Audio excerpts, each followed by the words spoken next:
You want to listen to a podcast? By who? Georgia GOP Congressman Doug Collins. How is it? The greatest thing I have ever heard in my whole life. I could not believe my ears. In this house, wherever the rules are disregarded, chaos and mob rule. It has been said today, where is bravery? I'll tell you where bravery is found and courage is found. It's found in this minority who has lived through the last year of nothing but rules being broken, people being put down, questions not being answered. And this majority say, be damned with anything else. We're going to impeach and do whatever we want to do. Why? Because we won an election. I guarantee you, one day you'll be back in the minority and it ain't gonna be that fun.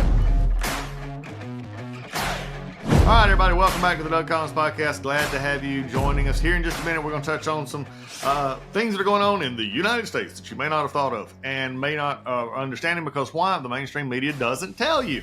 Also, we're going to touch on, for a brief moment, we're going to touch on a sensitive subject, and that is impeachments in the House and where they're going. And because this week it has been an impeachment attempt by Marjorie Taylor Greene on Mayorkas. We see this, as the taping, there's not a resolution of that. But, I want to discuss this in general, get to it, and then we'll get on to some more of what's going on in the world, especially with some things going on with the administration across the country that you may have missed. And this is why we come to the Doug Collins Podcast to let you know what you may be missing. So with that, wait till after the break. We'll come back. We'll get right into it.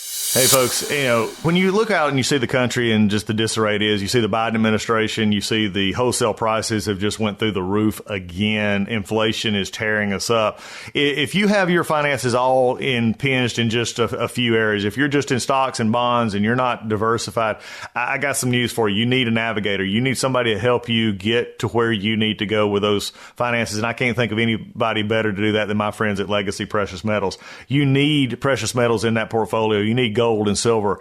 And Legacy Precious Metals, the folks there, they're the navigators. They know how to deal with tough times. They know and how to look ahead and take your personal situation and make it something that can be workable for you in the long term, because that's at the end of the day, that's the one you're most concerned about. You need to make sure that your personal finances and your retirement are secure. You need folks like Legacy Precious Metals helping you in that. They will take the time to learn you. They'll learn your finances. They'll learn where your investment goals are, and they'll help you get there. And metals and gold right now in this kind of crazy inflation, in this kind of crazy economy with the Biden's economy is just, you need that help. And Legacy Precious Metals is the one to do that. So give Legacy Precious Metals a call, 866-528-1903, 866-528-1903, or you can always visit them online at legacypminvestments.com, and you can download their free investor's guide. Legacy Precious Metals, they're the ones you need. They're the navigators to help you through these turbulent times. Hey, everybody, it's MyPillow's 20th year anniversary, and over 80 million MyPillows have been sold. Mike Lindell and MyPillow wants to thank each of you and every one of you for giving you the lowest price in history on their MyPillows. You will receive a queen-size MyPillow for $19.98. Regular price is $69.98, and just $10 more for a king size. You will receive deep discounts on all MyPillow products, such as bed sheets, mattress toppers, pet beds, mattresses, my slippers, and so much more. This is a time to try out something other than the amazing products that you've had your eye on. Go to mypillow.com, click on the radio podcast square, and use the promo Collins, Collins, to receive this amazing offer on the queen size MyPillow for $19.98, or call 800-986-3994. This offer comes with a 10-year warranty and 60-day money-back guarantee. It's time to start getting the quality sleep you deserve. You know how I know that? Because I sleep on a MyPillow every night. Go to mypillow.com and use promo code Collins, Collins, or call 800-986-3994 today. Okay, as we are back this morning, one of the issues that I want to discuss, and I get this a lot, and hear me clearly, and you can read my book, which, by the way, if you forgot what the book looks like, you haven't seen it, or maybe you didn't know that I wrote a book. You can see it here. It's called The Clock and the Calendar. I wrote this, and it's a front row look at the Democrats' obsession with Donald Trump and really what happened in the round of 2019 when the Democrats took power, had no other governing agenda policy except get Donald Trump. And we went through Mueller, we went through, everything that they possibly could think of. And then they finally came up with a faux impeachment. Adam Schiff in his little star chamber in the basement came up with the impeachable, quote, offenses that Donald Trump had on a phone call, which, again, was not impeachable, and it was not anything that should have been done this, but we wasted the entire fall. Only reason was political. And that was that they got it to the Senate. They wanted it to be he was impeached. They wanted him to have that stain of impeachment, so to speak, because they were basically, I believe, engaging in electoral politics to get him beat in 2024. Now, that was the reason that they did it. Okay, was it ever a possibility in the current setup that Donald Trump would have been removed from office by that impeachment? No, not a chance. Not a chance. But they did it anyway.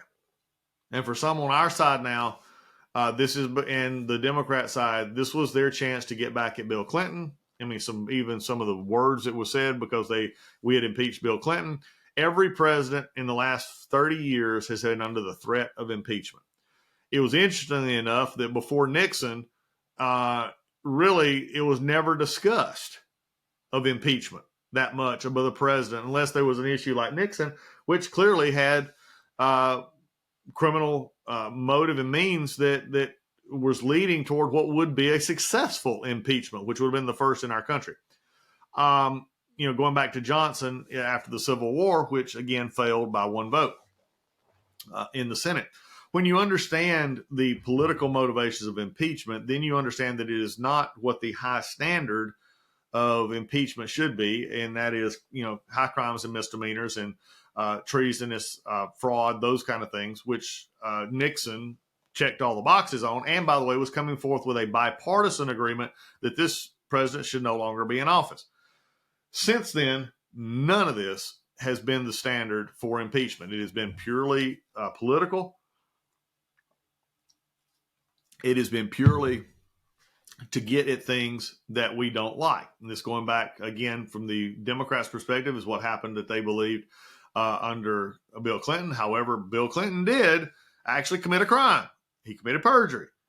But since then, it's been George Bush needs to be impeached because of Afghanistan and Iraq. He needs to be impeached because of X. Then Obama needs to be impeached because of other things. Then, Trump needs to be impeached. And that's what the Democrats got there. They wanted to get back at from what happened to Clinton. They found they hated Donald Trump anyway.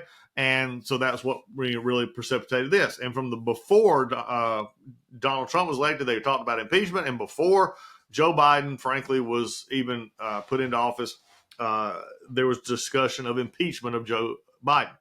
Of course, that would have never happened in the first 2 years because the Democrats controlled both the House and the Senate. So you knew that wasn't going to happen. But immediately when the Republicans took control last November, the discussions were, we're going to impeach Joe Biden. And this is the place where we are now. And there have been impeachment calls for Mayorkas, which I believe has actually broken the law by not enforcing the law. And there's been impeachment, discussions on several other people. Here's the reality. Impeachment is a valid function of Congress. It is a needful function of Congress to hold people in the administration and the judiciary accountable for their oaths of office, for their job, and for not doing what we know of as criminal activity.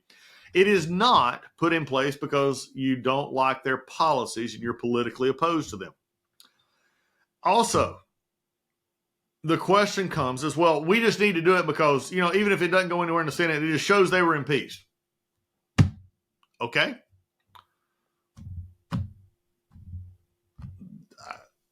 At that point, I'm just sort of stuck. I don't disagree with they'll be impeached, but a cabinet member could care less because it's not going to be taken up in the Senate under Chuck Schumer. It's just not. So you've impeached them, but you've not removed them. The president, at this point, there's been a lot of controversy over the last few days and the weekend from Speaker Mike Johnson, who said that at this point made the comment there's not enough to do a formal impeachment inquiry. Again, basically restating what I've said on this podcast many times, that there was not this idea that Kevin McCarthy or Nancy Pelosi could stand behind a podium and say, we're launching a formal impeachment inquiry of the president. That just doesn't make it so. If he had the votes, he could have put it on the floor, came up with a impeachment resolution that was completely devoted to impeachment, that laid out the process, that laid out how it was going to take place. And those don't take place in 30 days. They take a lot longer. If you don't believe me, just go back and look at the Nixon, which lasted several years. Johnson just made the obvious statement that right now, I think what he was basically saying is there's not enough for us to bring this to the floor and get every Republican to vote for it, and even possibly some Democrats to vote for it. It's just not there. Now, you may disagree. I may disagree. You may look at the checks and say, see, look at the checks. They go here and they go there. But remember, you're viewing this from the perspective of, number one lens. Number two, no cross-examination. And we as Republicans do believe in the rule of law. Whether we like it or not, due process should be afforded. And that was one of my biggest concerns and biggest discussions with the House of Representatives back in 2019 during the impeachment of Donald Trump, was the absolute lack of due process. Now, I may agree that Joe Biden has been corrupt. The things that he has done, the things that, from documents to monies, it's shown to be is not fit to be president. I can agree with that statement all day long. However, if I can't get my own party in the House to vote with me to start this impeachment inquiry, to start it down the road, and then knowing full well that Chuck Schumer will not take it up, you can say, well, Doug, it's political and we need to show it just so they did it. We're going to do it. Okay, fine. But just realize it's not going to go any further. It's going to end up in the same thing. And remember what Donald Trump rightfully said: I've been acquitted. What you said I did was not true. Now, the Democrats then use that in saying that, look, he's corrupt, he's been impeached. And that, again, that theirs was purely political. And granted, ours seems to be as well. And that's okay if that's what you understand it to be. But let me just caution you that we have made impeachment the go-to device for anything we don't like, without the benefit of, due process and hearings. Believe me, if you have it, you have it. Okay? You shouldn't be concerned about offering the other side a chance to explain it. But right now, we're running to the press with everything that we discover, and the Democrats are just sitting back saying, well, what about this? What about that? What about this? All legitimate questions if you're accusing somebody of doing something wrong, which, again, Democrats did it to Republicans, and there's a point and place in this to get back at Democrats. I believe the best way you get back at Democrats is you win elections, you win the Senate, win the House, win the presidency, and put your policies in place. And all along, show them how out of touch they are. Just please hear me. As you deal with these and we go forward with these impeachments, whether they come together or get tabled or anything else, while we're doing this, we have no spending bills. We have no clear vision of what we're going to go through for the next year to get Republican priorities in place. And if you believe that Republican priorities are to simply impeach in the House, but never convict, never get them moved of office, and you want to spend time doing that, fair to you.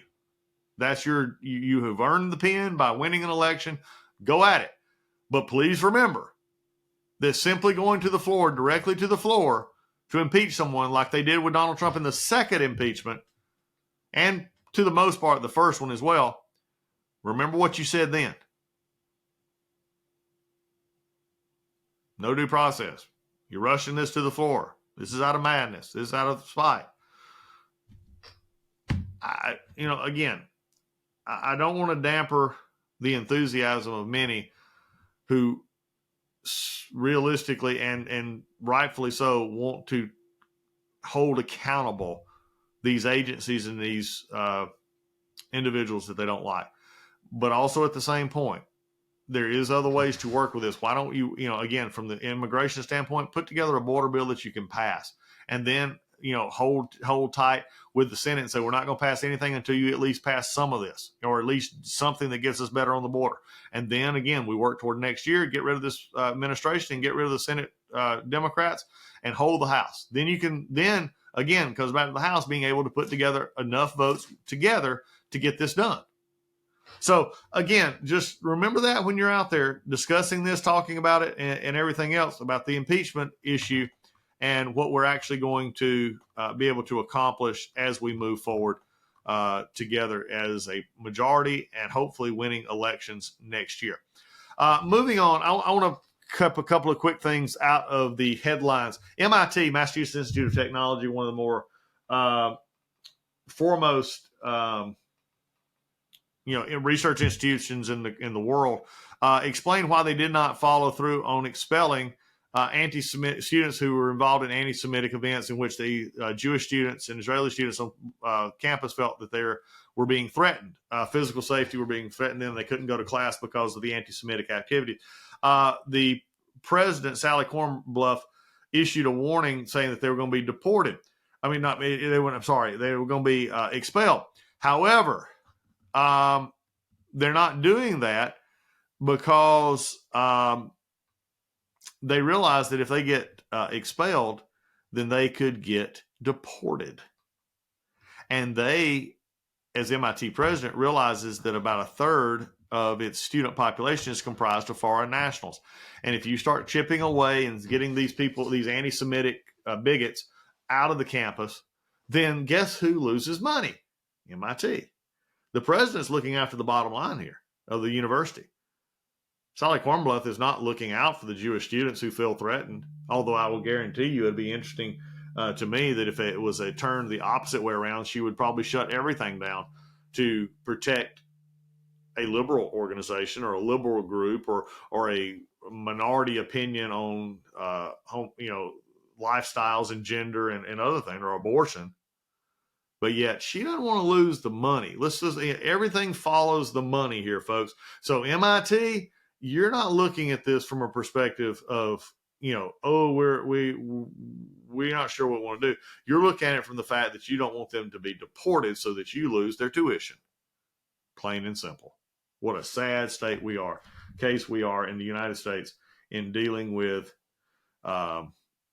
the places that we see and the people that we go through.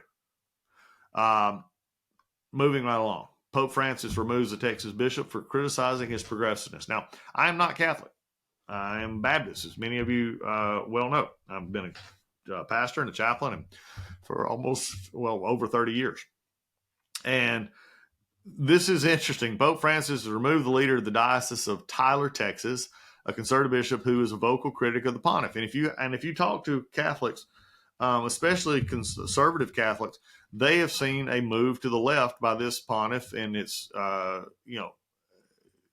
different stances that has been taken that has seemed to liberalize many things under the Catholic teaching, from priesthood to its treatment of or theological discussions of gender and homosexuality and marriage and other things. So again, it's interesting enough that the tent's not big enough that unless you criticize the Pope, you get put out. And the Bishop Strickland, who is basically claimed weakness here of the Pope, has been removed. And it was and again, just an interesting part here when you see a theological shift to the left that is continuing to be prevalent in our religious communities. And again, I bring this up not to give commentary because I'm not Catholic, but it is interesting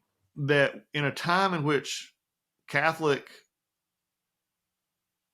attendance, Protestant attendance, however claiming is in decline, it is interesting that trying to become like the world and be more palatable to the world runs in direct contradiction to the scripture, which says you're to be in the world but not of the world. And for the Pope to lash out at a bishop who criticizes him, I get it. It's his Pope's organization. He can keep in who he wants. But when you're dealing with folks in Tyler, Texas, who seem to be very happy with the bishop that they have, and the concern of whether they want to do a mass in Latin or not, or they don't agree with a loosening of restrictions on the things that they're seeing move away from in a setting up in the next couple of years in which you could move away from even the male priesthood and others. Again, whether you agree with it or not, this is the kind of movement in the doctrine and theology that I think is really one of the things that's happened in many churches and many congregations, that when young people don't see a difference in an organization from the world that they live in, when they're looking for hope, they're looking for truth, they're looking for things to stand by, and they don't see it in their institutions, except they see their institutions such as churches becoming more like the world. And this has nothing to do if you sing an old hymn or if you sing a praise song. That's the most ridiculous argument in the church today. It's about the basics of Jesus and the basics of the calling of the Christian faith and being God. The one thing that I don't see, you don't see the Muslim faith doing this, in many ways. You see the very hard hard Sharia side of Muslim faith, and you have a more moderate side, which you see in Christianity already, that works itself out. This is interesting to me in the sense that the Pope has taken this action against a certain priest, a bishop in Texas, because of his disagreement over things of the Pope. And again, we'll see where this all, melts out in the next couple of years in the Catholic Church, but it is an interesting, position to me, that the doctrines of the church are the doctrines of the church, and unless they are based on and I'll use an example, so some of you may get ill with me. Look, there was a time in which Southern Baptists and Baptist churches and many other denominations preached that slavery was okay. That was wrong, and thank God most of them, if not all of them, have changed, especially on the denominational level. I mean, when things are wrong, you fix it. But things that are not, from your doctrinal belief system, then you need to deal with it. And maybe you theologically believe that, there shouldn't be a male priesthood. There should be female priesthood. Okay, that's something for the Catholic Church to deal with. But when you suppress discussion, then you're simply going to turn more and more people off. And I think this is one of the interesting things that has progressed, for me, out of this whole discussion. Another issue, just to show you where we are in the United States, the Fifth Circuit Court of Appeals declares the Biden ban on ghost guns to be unlawful. Fifth Circuit Court of Appeals last week said the Biden administration on ghost guns or firearms without serial numbers determined that the ATF lacked authority to enact them. The decision upholds the lower court decision that held the ATF exceeded its authority. The Supreme Court allowed the restrictions to take effect while the case made its way through the appeals process. The ruling is a blow to President Joe Biden, who called for tighter restrictions on firearms, including assault weapons ban. Early in his administration, the Supreme Court struck down a New York State requirement that concealed carry permits have to demonstrate a need to carry a firearm. I don't have a need, I have a right. It is found in the Constitution. As they go forward, the administration has said that ghost guns are attractive to criminals and others prohibited from lawfully buying firearms, including minors. There were about 20,000 suspected ghost guns reported in 2021 as having been recovered by law enforcement in criminal investigations. Doesn't say they were actually used in a criminal act, but just says they were included. Tenfold increase. You're going to see more of this. This will not end. You'll see this as it goes forward. Also, the Ninth Circuit Court said that the assault weapons ban in California was also unconstitutional. Looking forward to seeing these cases make it all the way to the Supreme Court. And then I leave you with one that just, to me, shows you where we are. And, for this midweek episode of the Doug Collins Podcast, just shows you, as y'all know, I am very much a proponent of of what we call criminal justice reform, in the sense that, are we making the punishment match the crime? Are we doing everything we can to make sure that those involved in the criminal justice system have the tools and the abilities when they get out of the criminal justice system to not go back into it? Making sure that, you don't just put bad guys and girls out on the street simply because you don't want to implement bail or keep them in jail. You got to look at the total process of what the person did, their history, and then determine what they need as far as pretrial detention. I think there needs to be more pretrial services like veterans courts and DUI courts and drug courts and all these kind of things. I'm still in that fight. I will be in that fight as long as I'm in public life, because I believe it matters, and I believe that where we spend money, you're going to spend it one way or the other. We've got to be really good at dealing in people issues and criminal justice issues in the system in which we have. Now, all that said, every time those of us who try to do common sense reform to get things moving, we have the stupidity that we're seeing in the big cities: Los Angeles, San Francisco, Philadelphia, Chicago, Washington, D.C., New York City. And here's something that you don't even see. And again, this is where it's becoming very difficult to assess. The crime rate and the crimes being committed, especially petty theft and other things in shoplifting cases, is to the point now to where it's affecting business decisions to stay in certain areas, which then again affects the communities in which they serve. Grocery stores not wanting to stay in inner city areas, which creates food deserts for those who have trouble getting access to nutritious foods. They end up eating out of restaurants. They end up fast food restaurants. They end up eating out of convenience stores. They don't get the nutrition that they need. These are in turn hurt those least able to afford it, and that is many times minority populations, the poor of all backgrounds and ethnicities. And now we have a story out of the New York Post that a CVS location in Washington, D.C. was forced to wipe its shelves clean of toilet paper and replace them instead with framed photos of the products amid rising thefts in the country's capital. If customers need to purchase any toilet paper or paper towels, they must tap a buzzer placed on the bare shelves to summon a store employee to retrieve it from the back room. The unusual store display started after homeless people began snatching the products off the shelves of the drugstore. Reports of robbery in D.C. are up by 68% in 2023 compared to last year. More than 3,000 robberies have taken place so far in 2023, up substantially from 1,791 at this time in 2022. And this data comes from the Metropolitan Police Department in Washington, D.C. You're seeing this all across the country. You're seeing it in drugstores in big cities. You're seeing it in stores in big cities. You're seeing it even in some in non-big cities. Folks, if it's not yours, don't take it. It's not there for you to take. It's not free.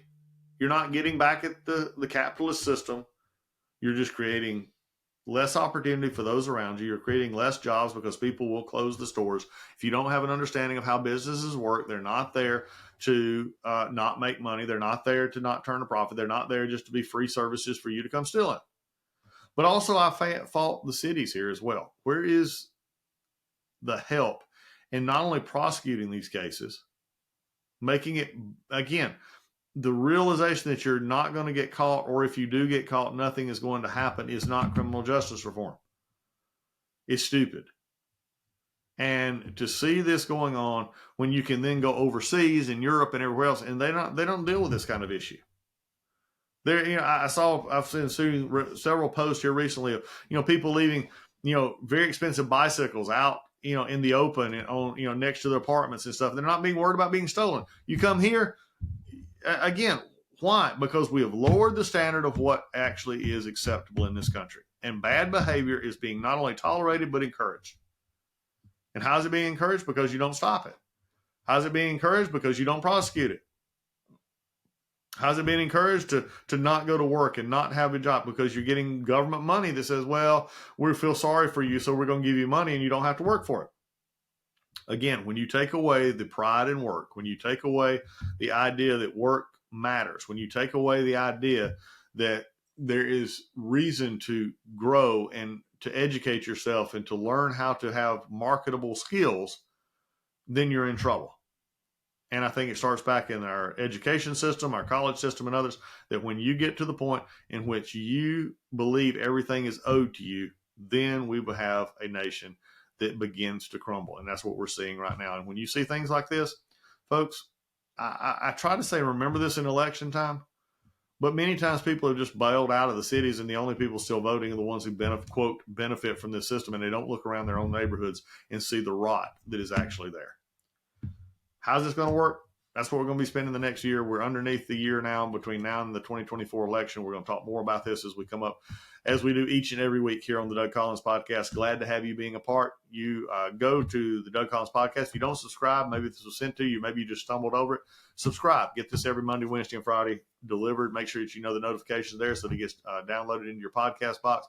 If you have any questions, go to DougCollinsPodcast.com, hit the email button, and we would love to hear from you. If you have any speaking engagements, anywhere you'd like me to be, I would love to know that. Just hit me that email button and hit us up, and we would love to talk to you about possibly coming and speaking to your events anywhere across the country. With that, we're out of here for the Doug Collins Podcast.